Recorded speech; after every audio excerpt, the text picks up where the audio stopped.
Hello student, आज हम लोग बहुत एग्ज़ाम के लिए यूज़फुल टॉपिक, वो जो टेंथ के लिए भी बहुत यूज़फुल है और नाइन्थ के लिए भी बहुत यूज़फुल है। टेंथ का पहला ही लेसन है, उसमें हम हेरिडिटी के बारे में पढ़ने वाले पढ़ चुके हैं पूरा, और ये नाइन्थ का भी लेसन है, तो वेरी वेरी इंपॉर्टेंट नाइन्थ और टेंथ स्टैंडर्ड के लिए। तो हेरिडिटी यानी क्या? तो हेरिडिटी यानी transfer the gene from one generation to another generation. ये नॉर्मल हेरिडिटी का डेफिनेशन है। कैसा बोला है? ट्रांसफ़र ऑफ कैरेक्टरिस्टिक, कुछ भी जो कैरेक्टरिस्टिक अपने पेरेंट्स में। इसीलिए देखो, हमारे बाल हमारे मम्मी पापा से थोड़े मिलते जुलते रहते हैं, हमारा फेस भी मिलता जुलता रहता है, तो हम लोग क्या बोलते हैं? हमारे जेनेटिक है।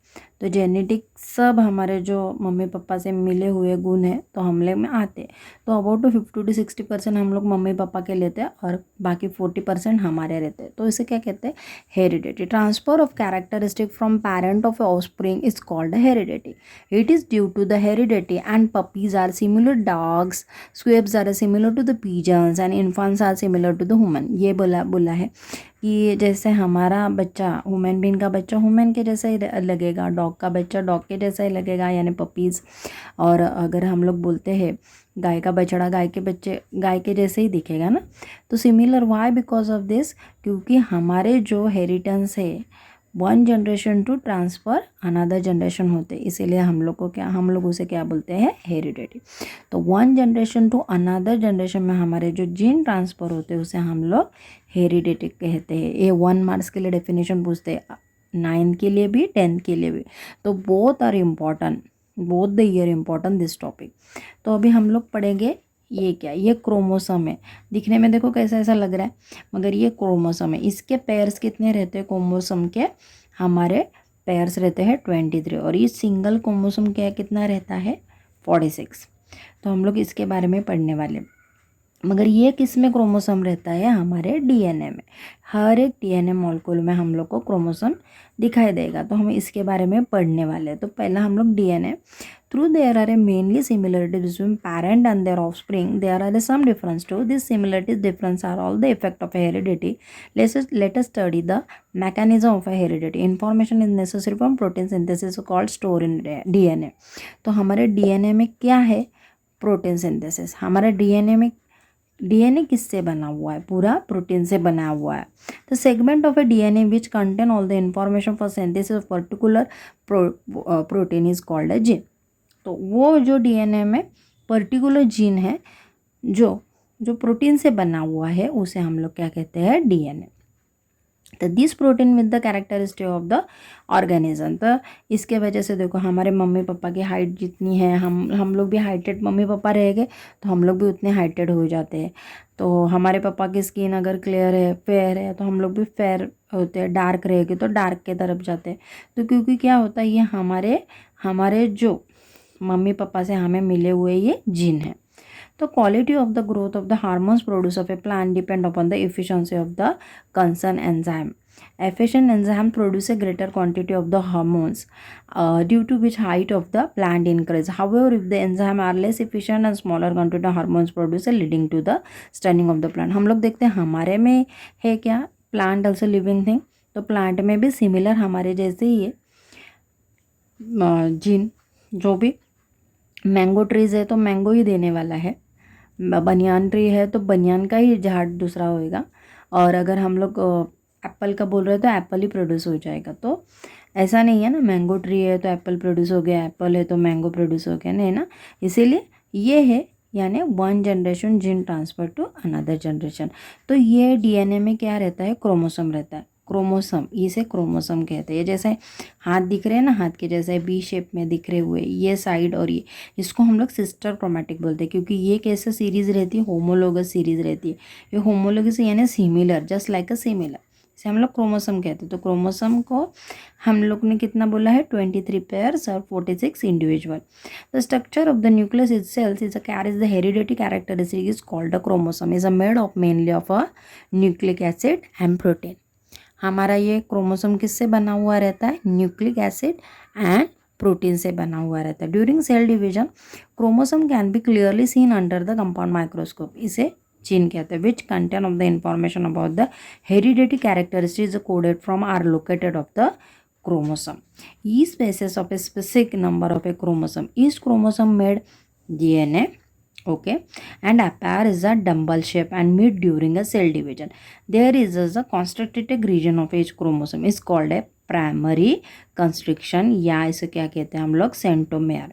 जो हमारे ब्लड में जो हमारा केंद्र बिंदु रहता है उसे हम लोग क्या कहते हैं, सेंट्रोमेयर.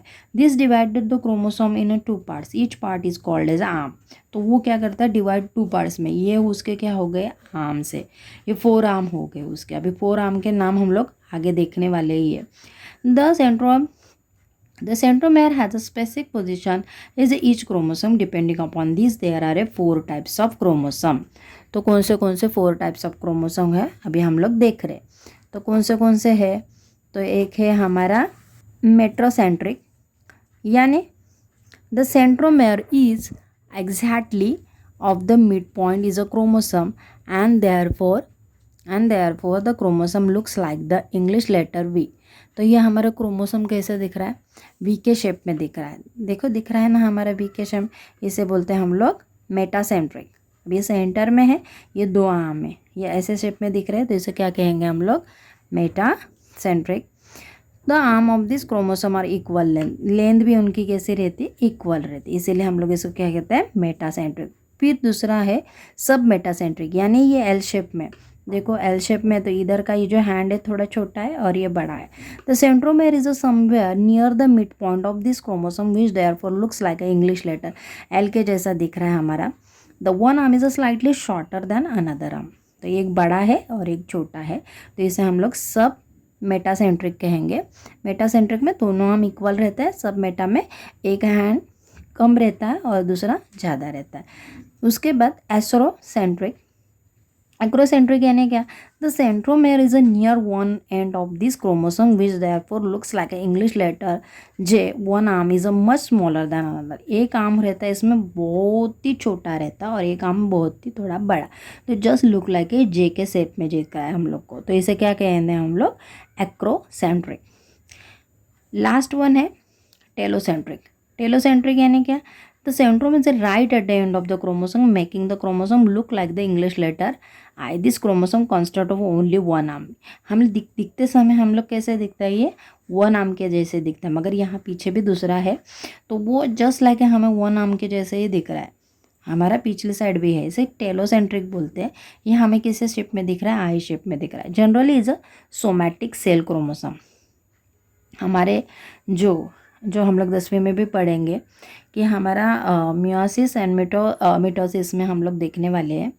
तो हम लोग का जो सोमैटिक सेल है और जो हम लोग का, तो वो उसमें मियोसिस में यूज़ होने वाला, वो मियोसिस, उसमें हम लोग मियोसिस में क्या हो जाता है कि हमारा जैसा बाल बढ़ना है, हेयर बढ़ना है, हमारे नाखून बढ़ने या कुछ जख्म हुई है, वो पूरी हीलिंग के लिए हम लोग के शरीर में क्या है, तो मियोसिस है.